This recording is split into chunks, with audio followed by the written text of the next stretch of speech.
आइए देखिए क्या है आज की खबरों में। कोरबा नगर निगम के दफ्तर साकेत गेट के बाहर कुचैना के ग्रामीणों ने धरना दिया। कुचैना मोड़ बाईपास रोड के किनारे स्थित निगम क्षेत्र की जमीन पर बनाए जा रहे भवन निर्माण को हटाने की मांग की। इसके पहले भी उनकी इस मांग को पूरा नहीं किए जाने पर नाराजगी जताई। सर्व हिंदू समाज के बैनर तले हुए धरना प्रदर्शन के दौरान ग्रामीणों ने आरोप लगाया है कि एक धर्म समुदाय की ओर से भवन में धार्मिक सभा आयोजित करने के नाम पर धर्मांतरण का खेल चल रहा है। जिस जगह पर यह भवन बनाया गया है वह रेलवे की अधिग्रहित भूमि है। ऐसे में इसकी खरीदी हुई है तो फर्जीवाड़ा हुआ है। पूर्व में विरोध के बाद भवन निर्माण में रोक लगा दिया गया था, लेकिन एक बार फिर यहां पर धर्म परिवर्तन का खेल शुरू हो गया है। ये भी आज से 2 साल पहले कुसमुंडा क्षेत्र के कुचैना मोड़ पे बस्ती वालों को पता चला कि एक अवैध जगह पे जो रेलवे की जमीन है वहाँ एक निर्माण कार्य हो रहा है। आसपास के लोगों ने जब उसको पता किया, उसके तह पे गए तो पता चला वहाँ के लोग, उनके जो काम करने वाले हैं और जो बनवाने वाले थे, उन्होंने बताया कि वो एक चर्च के रूप में, प्रार्थना भवन के रूप में उसको बनाया जा रहा है। जिसको लेकर हम लोगों ने 2 साल पहले करीबन 5-6 हफ्तों तक लगातार ज्ञापन शासन प्रशासन के सारे संबंधित अधिकारियों को दिए। उस पर कोई रिएक्शन नहीं हुआ। तो हम लोग 2 साल पहले इसी स्थान पे आके बैठे थे और उस 2 साल में यहाँ से निगम के संबंधित अधिकारी गए थे कुचैना मोड़ हमारे साथ, और वहाँ उसमें स्टे लगा दी गई थी। और 2 साल बाद फिर से काम चालू हो गया और आज लगभग वो छत का रूप ले चुका है। 90% से ऊपर वहाँ बन चुका है। और अभी संबंधित यहाँ के अधिकारी गए थे, उनके सामने भी समक्ष विपक्ष चर्च के लोगों ने बोला कि ये प्रार्थना भवन ही है। और उसके बाद हमने ज्ञापन दिया, हमारी कोई सुनवाई नहीं हुई। तो हम फिर से यहाँ बैठे हुए हैं और जब तक अब उसमें बुलडोजर एक्शन ना हो, वो समतल ना हो जमीन, तब तक हिंदू संगठन उस लड़ाई को लड़ेगी। क्योंकि आज अगर कोई सबसे बड़ी समस्या है भारतवर्ष में तो धर्मांतरण की है, जिसके आक्रोश में हम हिंदुओं के साथ लेकर आज आए हुए हैं। और हम चाहते हैं कि निगम प्रशासन और शासन के लोग उसको जमीन दोस्त अभी आयुक्त साहब से बात से क्या बोले वो हमको समय की मांग कर रहे हैं, जो हम चाहते हैं कि ये जल्द से जल्द निपटे। क्योंकि आक्रोश का रूप लेते लेके कोई हिंदू संगठन अगर उसको तोड़ फोड़ में लग जाएंगे, कार्रवाई होगी, तो सारी जवाबदारी प्रशासन ले। हम लोग लिखित में चाहते हैं भैया कि हम लोग देते हैं ज्ञापन, काम स्टे के नाम पे रोका जाता है। यहाँ जब भी ज्ञापन देने आता है हमको बदला के भेज दिया जाता है। उसके बाद वहाँ काम चालू हो जाता है। यहाँ तक कि वहाँ चंगाई सभा भी शुरू हो चुकी है। और आज फिर प्रशासन वही बोल रही है कि हमको हफ्ते भर का टाइम दे। हो सकता है हम किस पे विश्वास करें सर? 2 साल से जब वो पूर्ण काम चालू हो गया स्टे लगने के बाद, हो सकता है 1 हफ्ते बाद वो फिर से बड़ा भवन बन जाए। जहाँ तक हम लोगों के वहाँ के निवासित लोगों का है वो बेजा कब्जा एक रेलवे की ही जमीन है सर, और उसको संबंधित लोग बता पाएंगे कि किसकी जमीन है। अगर निगम उसका जांच करे, 2 साल से हम उनको दे रहे हैं, 2 साल से इनके अधिकारी जांच नहीं कर रहे हैं। हर साल हमको बोला जाता है 1 हफ्ते बाद हम जांच करेंगे। हर साल 2 अधिकारी अभी तक चेंज हो गए हैं, जांच हुई नहीं। निगम जांच करे, अगर वो रेलवे की जमीन निकलती है तो सर्व हिंदू समाज के द्वारा रेलवे स्टेशन का भी घेराव किया जाएगा, रेलवे ऑफिस का भी घेराव किया जाएगा। और अगर उस पर कार्रवाई नहीं होती है तो वहाँ के क्षेत्रवासी और सर्व हिंदू समाज के द्वारा अगर उस बिल्डिंग को तोड़ा जाएगा तो इसकी पूरी जिम्मेदारी प्रशासन लेती है, प्रशासन को लेना होगा। कुसमुंडा थाना क्षेत्र अंतर्गत कुचैना में प्रार्थना सभा बनाए जाने के विरोध में हिंदू संगठन द्वारा यहाँ धरना प्रदर्शन किया गया था, जिसके तारतम्य में निगम अपर आयुक्त द्वारा आश्वासन दिया गया है, रिटर्न पे चीजें दी जा रही है कि वैधानिक जांच की जाएगी। हमें लिखित पे चाहिए करके लिखित के आश्वासन के बाद वो धरना समाप्त करेंगे।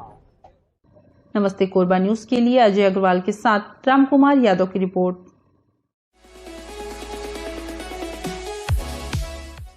साल का आखिरी महीना लगते ही प्रदेश के साथ ही कोरबा में धान खरीदी के कार्य ने जोर पकड़ लिया है। जिले के सभी केंद्रों में धान की आवक होनी शुरू हो गई है, जहां समर्थन मूल्य पर किसानों से धान की खरीदी की जा रही है। कई केंद्र में जहां पूरे व्यवस्थित ढंग से धान की खरीदी चल रही है, तो कहीं अव्यवस्थाओं के बीच किसानों के साथ ही फट प्रभारियों को भी परेशान होना पड़ रहा है। हमने शहर के 3 अलग अलग केंद्रों का निरीक्षण किया, जहां व्यवस्था के अनुरूप धान की खरीदी चल रही है। करीब 4 महीने तक कड़ी मेहनत करने के बाद खेतों में उपजाई गई धान की फसल को किसान बेचने खरीदी केंद्रों में पहुंचने लगे हैं। वैसे तो 1 नवंबर से धान की खरीदी शुरू हो गई थी, लेकिन दिसंबर माह में धान खरीदी के कार्य ने जोर पकड़ा है। जिले के सभी केंद्रों में किसान अपनी मेहनत की फसल लाकर बेच रहे हैं। केंद्रों में धान की खरीदी किस तरह चल रही है, इस बात का जायजा लेने हम दुरपा सेवा सहकारी समिति पहुंचे। यहाँ धान की खरीदी करने के साथ ही उठाव का काम भी तेज गति से चल रहा है। यहाँ करीब 800 किसान पंजीकृत हैं, जिनमें से करीब 100 किसानों ने 3000 क्विंटल से अधिक धान बेच लिया है। वहीं उठाव की स्थिति भी संतोषप्रद है। अच्छा है भैया, अभी तो सब ठीक अच्छा चल रहा है। यहाँ पर किसान जो है 788 लमसम 90 हैं। ये 3117 कुंटल 60 केजी 97 किसानों से हो गए। ठीक चल रहा है उठाव में। मतलब खरीदी के साथ उठाव भी हो रहा है। हाँ, कोई शिकायत कुछ किसानों की नहीं, कोई शिकायत नहीं है। व्यवस्था के नाम से अब किसानों को सुविधा के हिसाब से सभी अच्छे तरीके से कर रहे हैं। हम लोग संतुष्ट हैं, कोई किसान किसी को कोई दिक्कत नहीं है। किसान जो है अपना खुद काट कर टोकन अपने मोबाइल से काट रहे हैं और उस पर हम टोकन निकाल के आ रहे हैं। दुरपा से हम कुदुरमाल के धान खरीदी केंद्र पहुंचे, जहां अव्यवस्था के बीच धान की खरीदी हो न पाया। खुले आसमान के नीचे यहां धान की खरीदी हो रही है। बारदाने की गुणवत्ता को लेकर प्रभारी ने अपनी शिकायत की। उन्होंने बताया कि मिलरों द्वारा जो बारदाना मुहैया कराया है उसकी गुणवत्ता काफी खराब है। जगह जगह से फटे होने के कारण उन्हें काफी परेशानियों का सामना करना पड़ रहा है। शिकायत के बाद भी उनकी समस्या का समाधान नहीं हो रहा है। इतना ही नहीं, केंद्र में पानी तक की व्यवस्था नहीं है। उन्हें काफी दूर से पानी लाना पड़ता है, जिससे किसानों के साथ ही केंद्र के कर्मियों को भी दिक्कतें झेलनी पड़ रही है। यहाँ प्राय तो सभी व्यवस्थाएं कर ली गई हैं धान खरीदी का, और किसानों के लिए भी विश्राम स्थल बना दिया गया है। चबूतरा भी सब जो क्या बोलते हैं भूसी का ड्रेनेज बिछा दिया गया है और धान की खरीदी चल रहा है।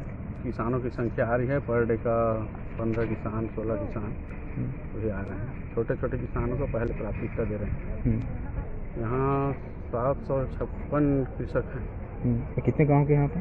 यहाँ 6-7 गांव के आते हैं। बारदाने में सर जो राइस मिलर वाले जो डीओ के साथ में जो लाते हैं 60% जो जमा करने के लिए बारदाने, वो बारदाने जो है बहुत ही मतलब ना फटा हुआ अनुपयोगी टाइप का बारदाने आ रहे हैं, जिससे हम लोगों को बहुत परेशानी हो रहा है।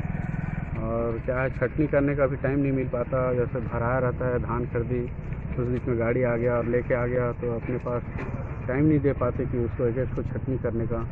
और फिर बाद में उसको देखते हैं जब, तो बहुत सारे उसमें सर करें भी तो किससे करें, कौन सुनेगा टाइप का हो जा रहा है। डीएमओ नहीं करती मैडम?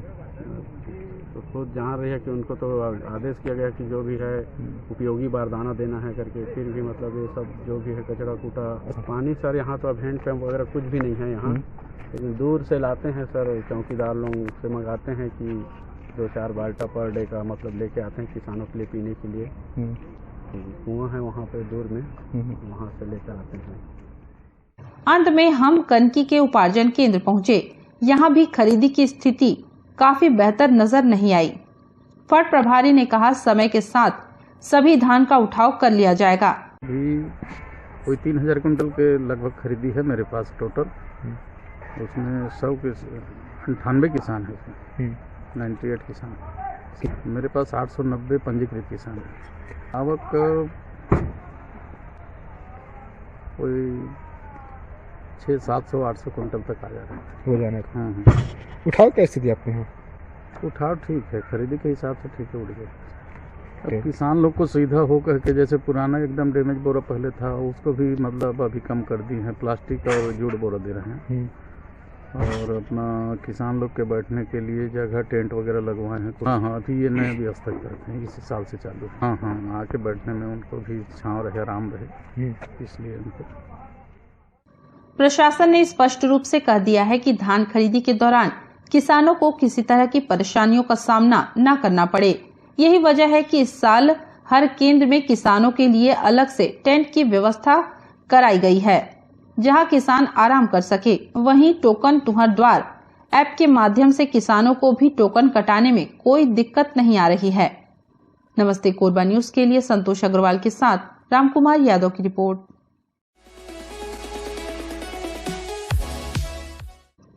बालको रेंज के चुहिया गांव में, जहां कुछ दिनों से एक जंगली बंदर गांव के साथ आसपास के लोगों को भी लगातार दौड़ाने और काटने का प्रयास कर रहा था। गांव वालों को लगा जैसे जंगल से आया है वैसे ही पुनः जंगल की ओर वापस चला जाएगा, पर लोगों की मुसीबत तब बढ़ गई जब वह बंदर एक वृद्ध महिला के घर जाकर घुसकर बैठ गया। डरी सहमी महिला जैसे तैसे घर से बाहर निकली और आसपास के लोगों को इसकी जानकारी दी। फिर गांव वालों ने इसकी जानकारी वन विभाग को दिया। उच्च अधिकारियों के दिशा निर्देश पर बालको रेंजर संजय लकड़ा, रेस्क्यू टीम प्रमुख जितेंद्र साथी के साथ गांव पहुंचे। फिर घर में घुसे बंदर को बड़ी सूझबूझ के साथ लोहे के पिंजरे में कैद कर बाहर निकाला गया, जिसको देखने के लिए पूरा गांव इकट्ठा हो गया और बच्चे बंदर को देखने के लिए घेर कर खड़े हो गए। उसके पश्चात बंदर को बिस्कुट और अमरूद दिया गया। भूखा होने की वजह से वह बड़े आराम से बैठकर खाने लगा, जिसको देखकर सभी ने खुशी जाहिर की। फिर उस बंदर को गांव से काफी दूर घने जंगल में छोड़ दिया गया। जितेंद्र साथी ने वन है तो हम हैं कहते हुए सभी आमजनों को बताने का प्रयास किया कि कोरबा का जंगल जैव विविधता से भरा पड़ा है, इनको बचाना हम सभी का कर्तव्य है। वन्य जीवों के साथ जंगलों को बचाना हमारी नैतिक जिम्मेदारी है, तब जाकर हमारा कल बेहतर होगा। बालको रेंज के क्षेत्र में पड़ता है, वहाँ एक काफ़ी बड़ा सा जो बंदर है वो लगातार आम लोगों के ऊपर अटैक कर रहा है और उनको जख्मी करने का प्रयास कर रहा है, और इसकी वजह से लोगों के मन में डर और भय लगातार बना हुआ था। इसके बाद से फिर वन विभाग के उच्च अधिकारियों के दिशा निर्देश पे हम वहाँ पहुँचे और पहुँचने के उपरांत उस बंदर को सुरक्षित रेस्क्यू किया और रेस्क्यू करने के उपरांत उसको सुरक्षित जंगल पे छोड़ दिया गया।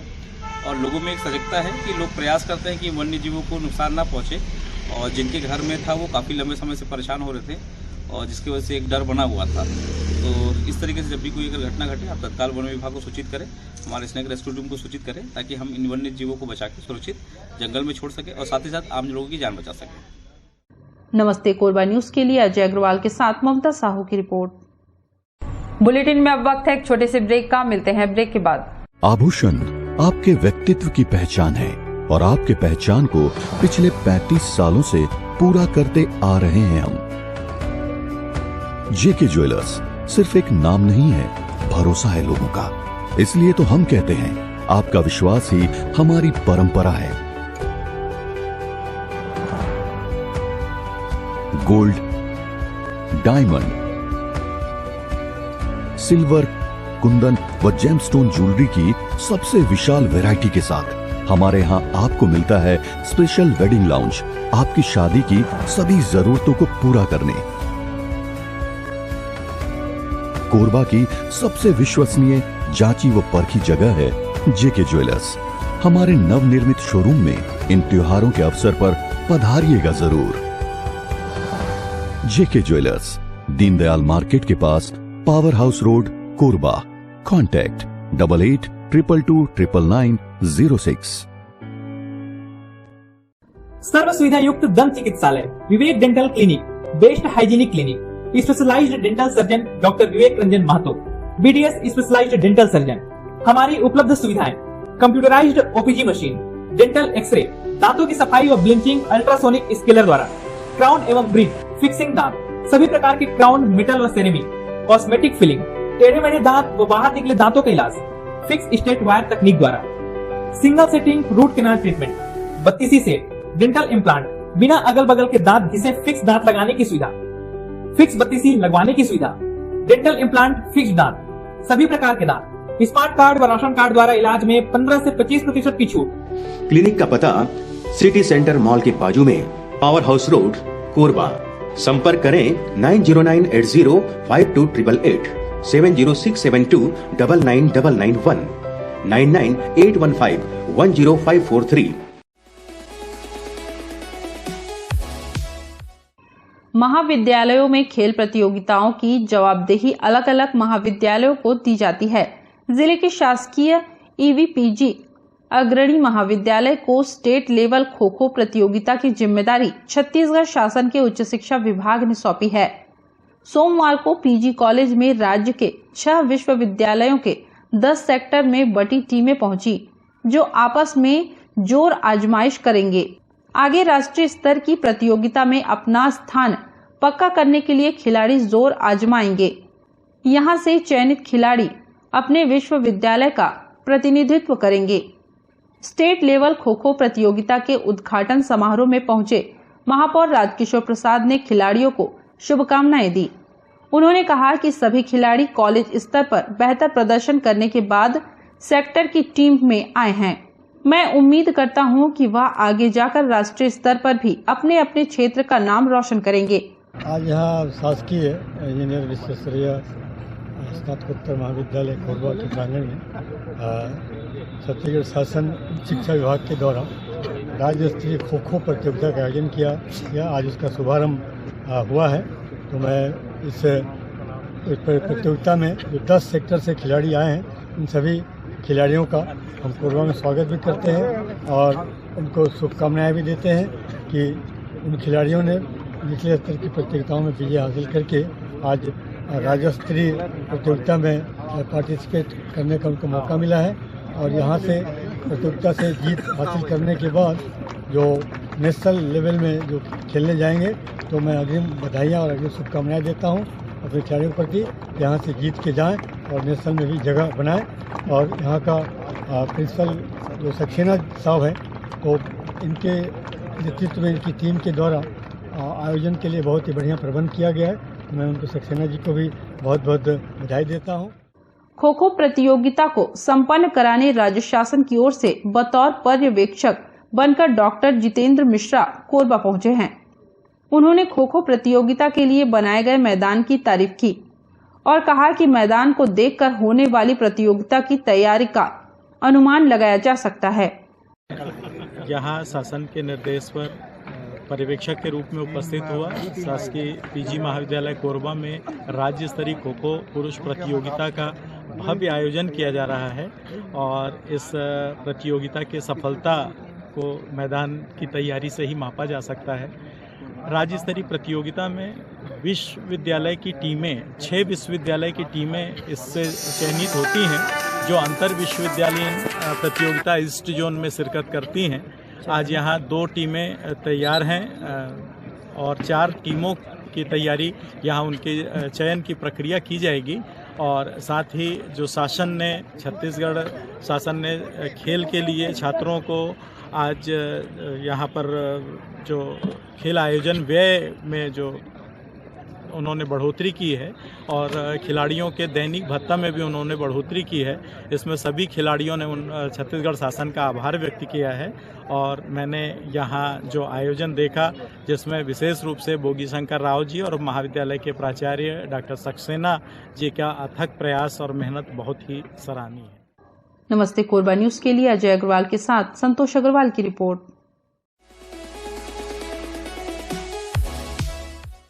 कटघोरा वन मंडल में हाथियों के चहलकदमी के साथ ही भालुओं ने भी गांव में दस्तक देना शुरू कर दिया है। बता दें कि बीती शाम लगभग 8 बजे केंदई रेंज के सिरमिना सर्किल के ग्राम कुर्था कुल्हरिया में एक ग्रामीण के घर 2 भालू घुस गए। ग्रामीण का परिवार सर्दी से बचने के लिए अलाव के पास बैठे थे। 2 भालू एक कमरे में एक साथ घुस गए। जिस कमरे में भालू घुसे थे, ग्रामीणों ने उस कमरे का दरवाजा बाहर से बंद कर दिया। ग्रामीण परिवार ने कमरे का दरवाजा बंद कर वन विभाग के अधिकारियों को इसकी सूचना दी। केंद्रीय रेंजर अभिषेक पांडे को सूचना मिलते ही वन कर्मियों की टीम गठित कर ग्राम कुर्था कुल्हरिया में ग्रामीण के घर भेजा, जहां वन कर्मियों ने जेसीबी के जरिए कमरे में बंद दोनों भालुओं का रेस्क्यू प्रारंभ किया। दोनों भालुओं का सुरक्षित रेस्क्यू कर केज में बंद किया गया। उसके पश्चात दोनों भालुओं को सुरक्षित जंगल की ओर छोड़ दिया गया। दोनों भालुओं द्वारा किसी प्रकार का किसी को कोई नुकसान नहीं पहुंचाया गया। वन मंडल के केंद्रीय परिक्षेत्र में खमारमुड़ा गांव है। वहां पर गांव में कल जंगल से भटक के भालू जो है, मादा भालू एक बेबी बियर के साथ, छोटा भालू बच्चा उसका, वो घर में प्रवेश कर रहे तो घर वाले निकल गए बाहर और कमरे में चला गया। और चूंकि रक्षा के दृष्टिकोण से कमरे से बाहर नहीं गई मादा, लोग बाहर से बंद कर दी। वन विभाग को सूचना दी तो 12 बजे दोपहर के आसपास सूचना मिली है तो पहले तो हम लोग प्रयास किए कि भाई ग्रामीणों को हटा के सेफ साइड उनको जंगल में जाने दिया जाए, किंतु ग्रामीणों द्वारा बताया गया कि बार बार ये वापस आ जाती है बच्चे के साथ।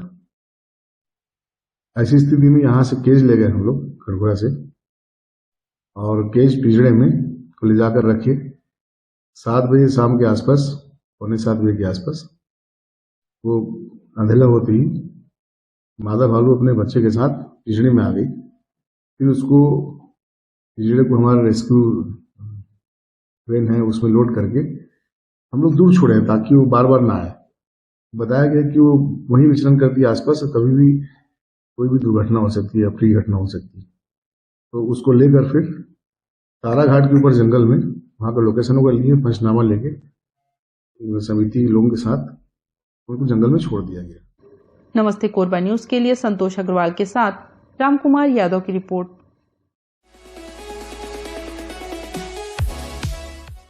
कोरबा जिला कहने के लिए तो सफाई व्यवस्था में छत्तीसगढ़ राज्य में अच्छे रैंकिंग में है, परंतु स्थिति ठीक इसके विपरीत है। इसे आप सफाई ठेकेदारों की मनमानी कहें या नगर निगम के अधिकारियों की लापरवाही, हर वार्ड में सफाई व्यवस्था चरमराई हुई है। वार्ड क्रमांक 20 काशीनगर के पार्षद ने बताया कि सफाई के लिए ठेकेदार को कहने पर कुछ जगहों की सफाई करा दी जाती है, परंतु पूरे वार्ड में गंदगी का आलम पसरा पड़ा है। उन्होंने ठेकेदार पर आरोप लगाया कि सफाई कर्मचारियों की संख्या कम कर सफाई ठेकेदार द्वारा कार्य लिया जा रहा है, इसलिए हमारे वार्ड में सफाई की व्यवस्था बिगड़ी हुई है, जिस पर नगर निगम के अधिकारियों को ध्यान देना चाहिए। हमारे वार्ड में नाली बहुत गंदा है और ठेकेदार के द्वारा कोई ध्यान नहीं दिया जा रहा है। फोन करने के बाद भेजते भी हैं वर्कर, तो एक जने भेज देंगे। जो काम 2 जने 3 जने का काम है उसके लिए एक जने भेजेंगे तो कितना काम होगा बताइए। समस्या बहुत दिन से है। अभी क्या है, जब से ठेकेदार चेंज हुआ है, पहले तो जो ठेकेदार था वो अच्छा चल रहा था, और अभी जो ठेकेदार है वो उसका काम सही नहीं है। देखिए, पब्लिक तो पार्षद को जानते हैं, क्योंकि लोग जिसको भी परेशानी होती है पार्षद को बोलते हैं, और मैं फ़ोन करता हूं तो फ़ोन करने के बाद आते हैं, जबकि उनको करना ये चाहिए कि बिना बोले नाली की सफाई पे ध्यान देना चाहिए, जहां भी गंदगी है उसको तो दूर करना चाहिए। और बोलते भी हैं तो जैसे वर्कर यहाँ कमी है, वर्कर लोग जहाँ 2 लोग आना चाहिए वहाँ पर 1 ही आते हैं। इस कारण क्या है, सफाई में बहुत ज़्यादा दिक्कत आ रही है, और समस्या यही है कि नाली बहुत गंदी है, साफ सफाई में ध्यान नहीं दिया जा रहा है। परेशानी बहुत सारी है, जैसे बच्चे लोग बीमार पड़ रहे हैं, बदबू आ रहा है, लोग अपने घर को जा रहे हैं तो गंदगी से पार होके जा रहे हैं, तो समस्या तो है बहुत ज़्यादा। कार्रवाई नहीं की जाएगी तो हम फिर ठेकेदार के खिलाफ पब्लिक को लेके निगम में बैठेंगे। निगम अच्छा ये है, हमारे पार्षद वार्ड क्रमांक 20 में सफाई की दिक्कत चल रही है। आजकल नालियाँ साफ नहीं हो रही हैं, कचरे वैसे ही रोड पे रहते हैं और कोई सफाई नहीं हो पा रही है। इस चक्कर में बच्चे बीमार पड़ रहे हैं और प्रदूषण फैल रहा है। आप शिकायत के लिए जाते हैं? कहीं फ़ोन करते रहते हैं, कहीं कोई सुनवाई नहीं होती। परेशानी ये है कि कचरा का फैल रहा है बहुत ज़्यादा, और अपना जो वो है ठेकेदार वो ध्यान नहीं दे रहा है इसमें। फ़ोन करते हैं किसी को, कोई आया कोई नहीं आया। पार्षद जी को भी फ़ोन लगाते हैं, वो बराबर आते हैं। बाकी दिक्कत ये हो रहा है, कचरा बहुत ज़्यादा फैल रहा है और बहुत परेशानी हो रहा है। इसका हाँ क्लीन करवाना है, क्लीन इंडिया। नमस्ते कोरबा न्यूज के लिए अजय अग्रवाल के साथ रामकुमार यादव की रिपोर्ट।